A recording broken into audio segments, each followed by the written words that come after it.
Thina siyazifumana izitetimenti sithule. Then it's a surprise. Yes. Yes. Ready?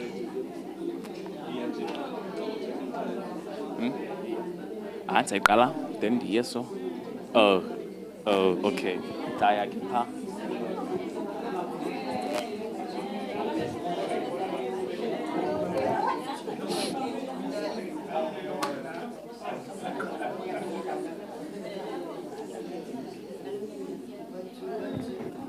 One, two. 1, 2.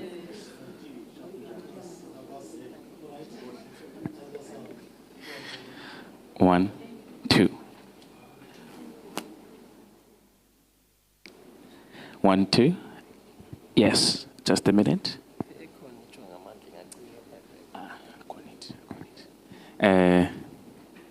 Yes. I'd like to greet each and every person here.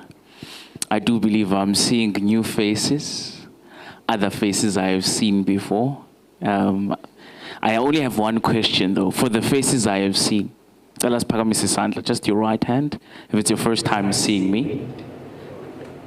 Okay, I'm loving it then. If it's your first time seeing me, I have a new catchphrase for you. Ne? And when you say it, ne, you must give it the energy that it needs. Otherwise, if you do not, we're not going to start. Are we ready? Yes.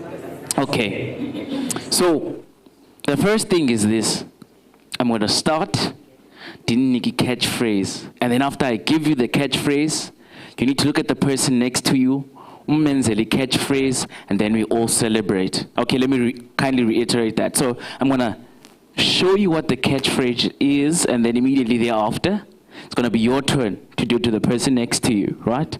And then afterwards, we're going to give ourselves that energy, and then we start, okay? So it starts like this.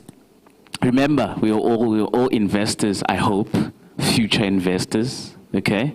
So I'm going to say growing. Oh, we all know it, Mos. We all know it. Growing. Growing.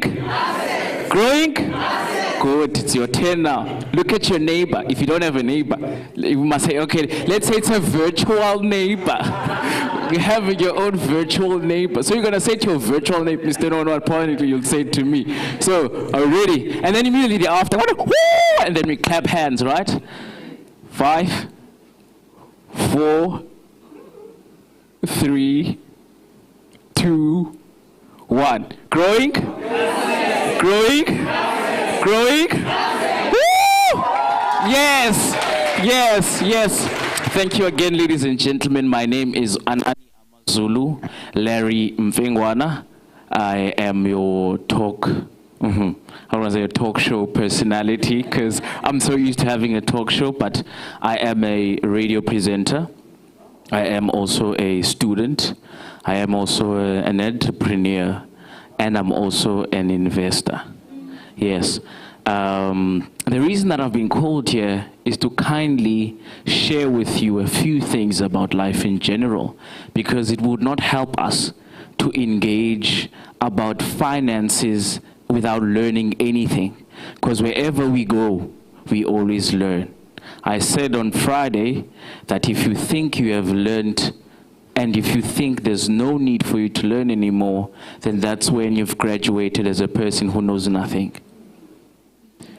My apologies for phrasing it in such a manner, but our parents, our grandparents, whenever we would sit down in their laps, they will always say, you must learn, Danam. So today, I'm not going to say a lot. I'm only going to share one story, and then we try to unpack the story, and then immediately thereafter, I'm going to hand over the program. The story is about a young boy who grows up in a healthy, perfect family, if that's what we can phrase it. So he grows up with a mom and a dad. The father provides for everything. The mother is a perfectly good housewife. Even if she ensures that she makes a house, a home. But as things go along, contentions arise in the family. And when such things happen, the family has to split. When the family has to split, the father now has to lose the job. The mother now has to sell Tupperwares. The mother has to sell Inuka fragrances. The mother now has to sell paraffin at home. She has to buy all these sweets, put them in those ice cream, I think those ice lolly packages, so that she can earn a living. The father changes the occupation from being the high-ranking individual to now being the one who sells various devices. He sells dictionaries. He sells all of these things. Now, I'm not going to continue as to what happened at the end, but all I can say, my message for you today is, there is, of course, a season for everything. That's where I'm going to start. The reason I say there's a season for everything is that in this life we live in, whether you are rich, whether you are poor, that season will come. The season will come when the grass will be green on the other side. But the season will come when the bread is not buttered on both sides. But now, the question remains, have you prepared for it? You know, people who are Christians, they like looking at the book of Proverbs whereby it says, look at the ant. The ant knows that winter is coming, but the ant prepares. People who would get into marriage, as I said, the marriage, they go to counseling because they understand that it's an intricate place that they're going to enter. Now, people who enter into business first learn about it. They learn about it through failure. They learn about it before. They learn about it once they're in it. And they even learn about it once it's been many years inside of it. So all in all, ladies and gentlemen, I think it's good and also important and quite imperative that whenever we are in such settings, we constantly remind ourselves why we're here. Because if you say you're an investor, then you have a duty as an investor. Number one, most investors have a tendency of thinking that once you have it, it should consistently stay there. But they forget a principle that even the richest of the rich actually incorporate. And that principle is the spirit of giving. Because when I am reminded of this quote, I think it's Paulo Freire, I'm not sure. He says, absolute power corrupts absolutely. Which means if you get that amount of money in your pocket, and that amount of money amounts into, I don't know, maybe you reach too many zeros that you begin to forget, then you won't even know people. And that's where this element comes in. AmaXhosa would say, ungabochophe emcaleni kwetyholo ngoba uzawudinga xa kwilanga. It says you must never use a bush or even a tree as a restroom, because when it's hot, you're going to need the shade. Because in the way going up, you meet people. And in the way going down, you're going to meet people. So what am I here to say, ladies and gentlemen? I'm here to say, cherish the good moments. Make the money. Prepare a better tomorrow, whilst it is today.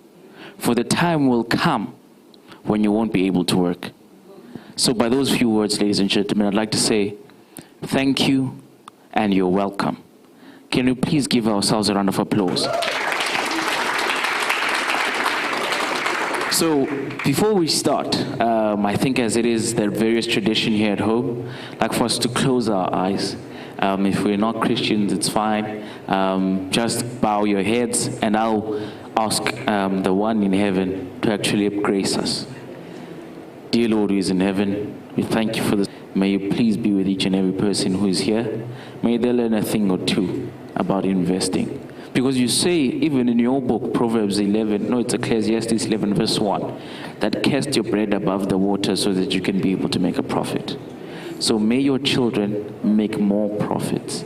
And most importantly, may they have a humble character so that in the time to come, when they are rich, others can yearn to have that, because being rich is something that comes from you, because you dwell in heaven above. We thank you and we love you. Amen. Now, ladies and gentlemen, the man of the hour. You see, that very same energy you gave me is the very same energy we're going to give him. So, here's how I'm going to do it. I'm going to start by saying, okay, I'm going to